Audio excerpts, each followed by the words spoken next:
میری بڑی صاحبزادی سمن زہرا کو بےوس 63,000 روپے پاکستانی سکہ راج وقت مہر معجل عند طلب اپنے نکاح میں قبول کیا؟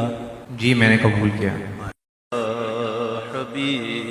گرامی المرتبہ حاضرین، یہ بات کو سمجھئے، یہ آج بھی کئی ممبروں اور مسلوں اور لوٹوں اور تسبیحوں اور مسواکوں کی جناب یہ مخلوق یہ اٹھ کر، کیا آج ایک بدبخت نے ہماری محافل نعت کے اندر لاکھوں روپیہ اس پر ہم لوگ لٹاتے رہے؟ کیا اس نے 7 محرم الحرام کو ضد کے ساتھ، آل محمد کے بغض کے ساتھ اس نے اپنے بیٹے کی شادیاں نہیں رچائیں؟ بیٹے اور بیٹے کی شادیاں نہیں کی کراچی کے ایک بدبخت ناخان نے؟ اویس رضا قادری جسے کہتے ہیں، کہتے جی مجبوری، تیری بیٹی بھاگ رہی تھی کہ اگر مہینہ رک جاتی۔ مجھے آج ایک مفتی صاحب کا جملہ بڑا چنگا لگا، انہوں نے کہا جن کو خطرہ ہو کہ تی بننا ٹپ ویسی، وہ تو 10 محرم کو بھی کرنے مجبوری ہے، اور جن کو پتا ہو کہ میری بیٹی شرم و حیا تو پیکر ہے، وہ مہینہ گزار کے شادی کر لو۔ یعنی زید بازی میں ایک ہوتی ہے کوئی خاص مجبوری، وہ ایک الگ بات ہے، یہ کوئی صرف نکاح شرن ایجاب قبول، اور ایک ہے باقاعدہ طور پہ بھڑکیلے کپڑے پہنو اور جناب محفلیں رکھو اور شادیوں کا جشن مناؤ۔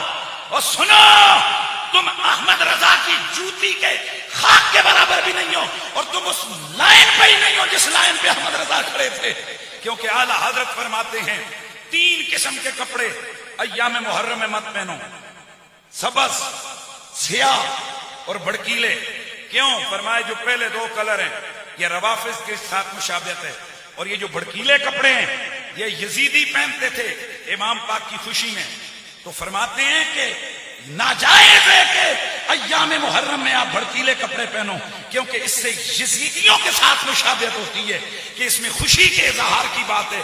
میں آپ سے پوچھنا چاہتا ہوں، کپڑے بھڑکیلے پہننے سے خوشی زیادہ ہوتی ہے یہ شادیاں کرنے سے خوشی زیادہ ہوتی ہے؟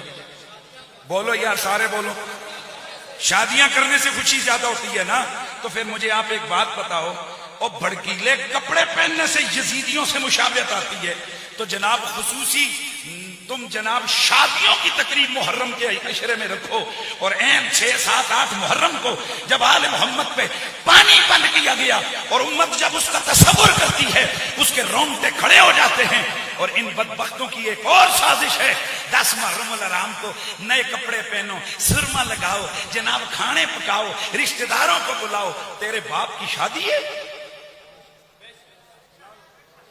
یہ دن نئے بھڑکیلے کپڑے پہننے کا ہے، یہ دن سرمے لگانے کا ہے، یہ دن جناب روٹیاں پکا کے رشتہ داروں کا کھلانے کا ہے، اور یہ دن تو یاد ہے آل محمد میں آنسو بہانے کا۔ اس لیے میں بات کر رہا تھا، یہ بدبخت ہر دور میں ہوتے ہیں، یہ بدبخت، اونچا بولو۔ اور اگر آج ہم نے ان بے غیرتوں ناسبیوں کا، یزیدیوں کا راستہ نہ روکا تو یقین کیجئے انہوں نے کل یزید کی عرس بھی منانے شروع کر دینے ہیں۔ میں آپ کو صحیح کہہ رہا ہوں۔ اس لیے اب ایک بڑا زبردست سا جملہ سنو، ہم کسی صحابی کے خلاف کوئی بات تصور بھی نہیں کر سکتے۔ اونچا بولو، اونچا بولو، پھر بولو، پھر بولو۔ اور کسی یزید کی آڑ میں کسی صحابی پہ انگلی نہیں اٹھا سکتے، اور یہ بھی پکی بات ہے کہ کسی صحابی کی آڑ میں ہم یزید تمہارے باپ کا دفاع بھی نہیں کرنے دیں گے۔ دونوں باتیں ہم نے کرنی ہیں۔